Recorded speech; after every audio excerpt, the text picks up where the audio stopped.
여러분 안녕하십니까? 사사건건입니다. 오늘은 이번 주 화제 뉴스 정리해보는 이슈가 있는 금요일로 시작하겠습니다. 서은영 뉴스 큐레이터와 함께하겠습니다. 안녕하십니까? 안녕하세요. 예, 오늘도 뉴스가 많은데 바로 첫 소식 들어가 보죠. 네. 6일 만에 재보복. 이스라엘이 결국 이란 본토를 공격했죠? 네, 그렇습니다. 우리 시간으로 이제 오늘 오전에 이제 보도가 나왔는데요. 미국 ABC 방송이 지금 이스라엘이 발사한 이 미사일이 이란 내 목표물을 공격했다. 이런 보도 내용이 나온 겁니다. 지금 이란이 이제 시리아 내에 있는 자국 영사관 이제 공격을 당한 이후에 지난 13일에 이제 보복 공격을 단행했었죠. 한밤중에. 그리고 지금 6일 만에 이제 또다시 이스라엘 측의 보복 공격이 이어진 건데요. 지금 현지 시간으로 치면 새벽 5시니까 상당히 이른 아침에 공격이 이루어졌던 겁니다. 이란 내 어느 지역, 어느 시설들을 폭격했습니까? 지금 이스파한주의 주도인 이스파한으로 추정이 되는데요. 이스파한이라는 곳은 이 이란의 중부에 있는 지역이거든요. 근데 이 지역이 상당히 좀 의미가 있는 게 두 가지 의미가 있습니다. 일단은 이 이란 혁명수비대가 있는 지역이 아니라 이란의 정규군 그리고 정규군의 이 공군 시설이 여기에 밀집이 돼 있고요. 또 한 가지 이제 중요한 점은 핵 시설이 여기에 다 밀집이 돼 있어요. 가령 이제 우라늄 농축 시설이라든지 핵 관련돼서는 연구 시설 이런 것들이 다 여기에 이제 밀집해 있는데. 이 지역을 만약에 정말 이 유효하게 공격을 해서 실제로 타격을 입혔다. 그럼 정말 확전의 양상으로 갈 수도 있었던 상황인 겁니다. 사실 이번 충돌이 터졌을 때 이스라엘이 이참에 이란에 있는 핵시설까지 타격할 맞습니다. 수 있지 않냐 그런 우려 섞인 관측이 있었는데 그래서 오늘 상황을 세계 언론이 더 주시하고 있던 상황 핵시설까지 타격하면 이 전쟁 양상 자체가 달라지지 않습니까? 맞습니다. 근데 아직 그런 상황까지는 안 간 거잖아요. 네, 일단 이제 이란 현지 매체에서도 이란 핵시설 같은 경우에는 아무 문제가 없었다. 완전히 안전하다라는 표현을 쓰기도 했어요. 그래서 일단은 이제 타격이 없었던 것으로는 확인이 되고는 있습니다. 근데 지금 말씀하셨던 대로 이제 국제사회, 이제 미국을 비롯한 모든 국제사회에서 가장 이제 우려했던 게 자칫 이스라엘이 실제로 공언했던 대로 정말 핵시설이 집중적으로 타격을 받았다. 그럼 이제 그때는 이란에서도 어떤 이 경고를 했냐면 우리가 받으면 그대로 되갚아주겠다. 그러니까 이스라엘의 핵시설이 어디에 있는지 알고 있고 거기에 우리가 모든 첨단 무기를 동원해서 공격을 가할 것이다라고 계속 경고를 해왔었거든요. 그렇다면 결국에는 한 번 공격이 이뤄지면 다시 핵시설을 또 공격하게 되고 그럼 그때부터는 정말 이 확전 양상을 걷잡을 수 없게 된다는 거였죠.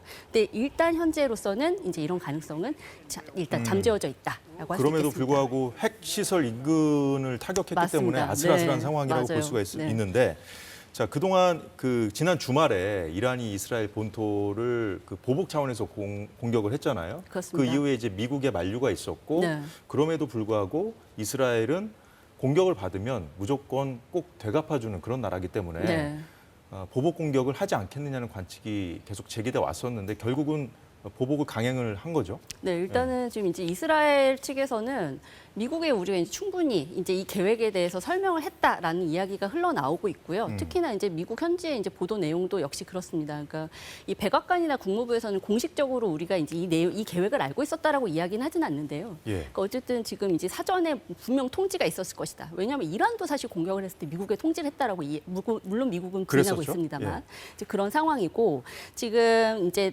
다만 이 미국 백악관에서 확인해주는 내용은 한 가지는 있습니다. 그러니까 뭐냐면 이 조 바이든 대통령이 이 계획에 대해서 알고 있었을 때 여기에 대해서 지금 우리는 이스라엘을 방어하는 데는 우리가 미국이 동참할 것이라는 건 분명하다. 그러나 이 이란을 공격하는 데 있어서는 우리가 같이 힘을 내지 합치진 않겠다라는 발언을 했다라는 것이 지금 보도로서 확인이 되고 있습니다. 그러니까 이제 세계에서 주시하고 있는 부분 중에 하나가 미국이 참여할 것인지 여부 그 부분 알겠습니까? 이제 앞으로 그렇기 때문에 이 확전 양상이 굉장히 중요한 거잖아요. 맞습니다.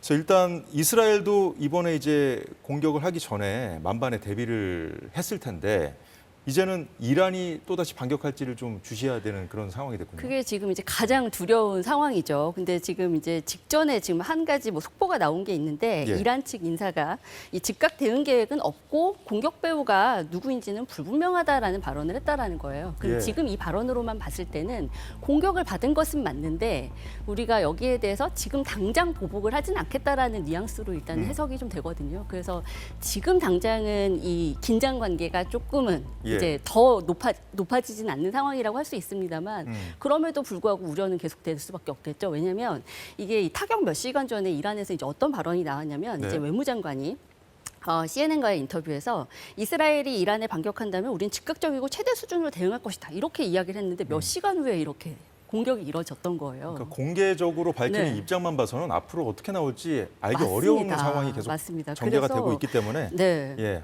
그리고 또 이 사안은 이제 당장 우리 경제에까지 미치는 영향이 클 수 맞습니다. 있기 때문에 네. 우리가 계속 주시해야 되겠습니다. 두 번째 소식 뭐죠? 의대 증원 축소. 어제 의대가 있는 비수도권의 국립대 총장들이 의대 증원 규모를 자율적으로 조정하게 해달라 이렇게 네. 정부에 건의를 했는데 조금 전 정부 입장이 나왔죠. 맞습니다. 이제 전격 수용하겠다라는 것이고요. 예. 기존에 이제 건의문의 내용이 뭐였냐면 지금 이제 증원 규모가 학교별로 뭐 90명, 뭐 45명 뭐 이런 식으로 이제 지금 인원이 나눠져 있습니다만 네. 이 인원을 우리가 당초에 계획했던 대로 100% 늘리지 말고 학교 상황에 맞춰서 최대 50%까지 좀 줄일 수 있게 좀 자율적으로 할 수 있게 운신의 폭을 좀 달라라는 요구 사항이었어요. 그리고 예. 여기에 대해서 일단 정부가 이 허용을 해준 겁니다. 예, 그러니까 지금 예. 직전에 이제 3시에 한덕수 국무총리가 이제 특별 브리핑을 했는데요. 이 브리핑 내용을 좀 잠시 요약을 좀 해드리면 예. 이 의료계의 단일화된 대안 제시가 좀 어려운 상황이다 현재로서는. 그래서 근데 이 국민 피해를 우리가 지금 방치할 수는 없지 않느냐. 그래서 과감한 결단이 필요한 상황이고 네. 또 한 가지 2025학년도 입시가 얼마 남지 않았는데 그렇죠. 이런 불확실성을 그냥 놔둘 수가 없다라는 겁니다. 그래서 이 의대 학사 일정의 정상화를 위해서라도 일단 정부가 좀 한 발 물러서겠다 이런 취지의 발언을 했는데요. 예.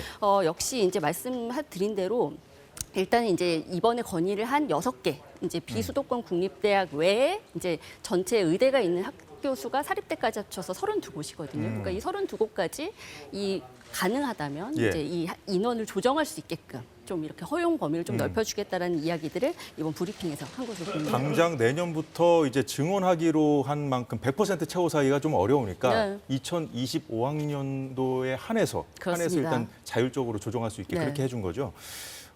당장 이달 안에 대입 전형 시행 계획도 확정해야 되지 않습니까? 맞습니다. 그러니까 사실 이제 지금 대학들 입장에서 가장 시급한 게 이 모집 요강이거든요. 그러니까 예. 일단은 지금 4월 안에 각 학과를 몇 명을 배정을 할 건지, 그리고 이 전형을 어떤 방식으로 진행할 건지, 뭐 수시와 정시의 모집 비율은 어떻게 나눌 것인지 이런 것들의 계획이 구체적으로 수립이 돼야 되고요. 네. 이거를 일단은 이제 기관에 제출을 해야 됩니다. 그러니까 제출해서 이제 이걸 공식화해야 되고요. 그리고 예. 이제 다음 달에 모집 요강이 각 대학 홈페이지에 공고가 돼야 돼요. 시간이 정말 없군요. 네, 수험생들 입장에서는 그 모집 요강을 보고 입시를 준비를 하는 거거든요. 그래서 이런 일정들을 생각을 했을 때 지금은 더 이상 늦출 수가 없다라고 판단을 했던 것이고요. 예. 그래서 지금 이제 일정대로는 이달 안에 이제 무조건 각 대학별로 의대 정원을 이제 만약에 증원분만큼 늘릴 수가 없다. 그럼 이제 50%까지 줄일 수 있게끔 되는 거고 이런 것들이 이제 반영된 것들이 이제 이달 안에 이제 승인을 받고 다음 달에는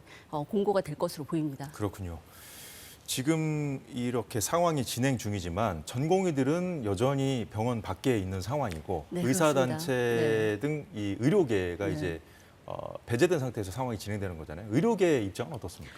그러니까 지금으로서는 별로 긍정적인 반응이 나오지는 않는 것 같아요. 그러니까 이 어떤 반응이냐면 우리가 지금 이 논의 테이블에 나오겠다고 할 때 내건 조건은 그냥 의대 증원 규모를 줄이자는 것이 아니다. 예. 그러니까 뭐냐면 이걸 아예 원점에서부터 정말 증원이 필요한지 그 증원이 필요하다면 어떤 근거로 얼마만큼의 증원이 필요한 건지에 대해서 처음부터 이야기를 하자는 것인데 예. 이렇게 그냥 얼렁뚱땅 인원을 줄이는 것으로는 이게 우리의 요구사항을 관철했다고 보기 어렵다라는 것이 일단 대체적인 입장인 것 같아요. 그래서 예.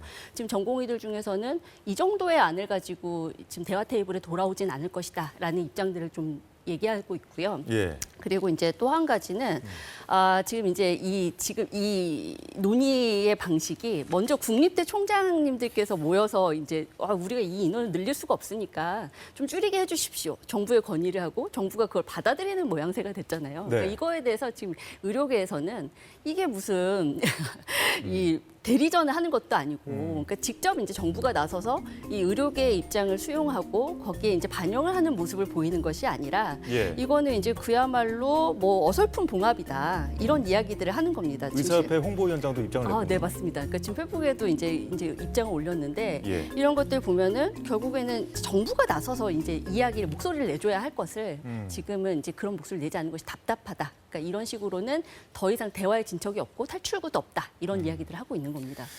곧 대통령 직속 의료개혁 특위도 이제 다음 주 중인가요? 출범을 할 텐데 맞습니다. 네. 지금 이런 상황이라면은 그 의사단체들, 네. 전공의들 참여는 좀 어려워 보이는데요. 그래 보입니다. 그러니까 지금 의료개혁 과제를 논의하기 위한 이제 테이블을 만드는 거거든요. 그러니까 당연히 이제 여기에는 뭐 정부 인사들도 포함이 되지만 당연히 의료계 단체들 이제 그리고 환자 단체들 모두 이제 같이 논의 테이블에 모여서 머리를 맞대야 되는 상황입니다. 근데 예. 지금으로서는 뭐 의협이라든지 뭐 전공의 협회라든지 이런 것들이 지금 뭐 거부 의사라든지 참여 의사라든지 그 어떤 쪽도 사실 의견을 내고 있지는 않습니다만 지금으로서는 좀 불투명해 보이고요. 그리고 정부 같은 경우에는 이 두 단체가 지금 당장 참여를 하는 것과 관계없이 일단 출범은 필요하다. 그래서 이르면 다음 주 중에 출범을 할 것으로 보입니다.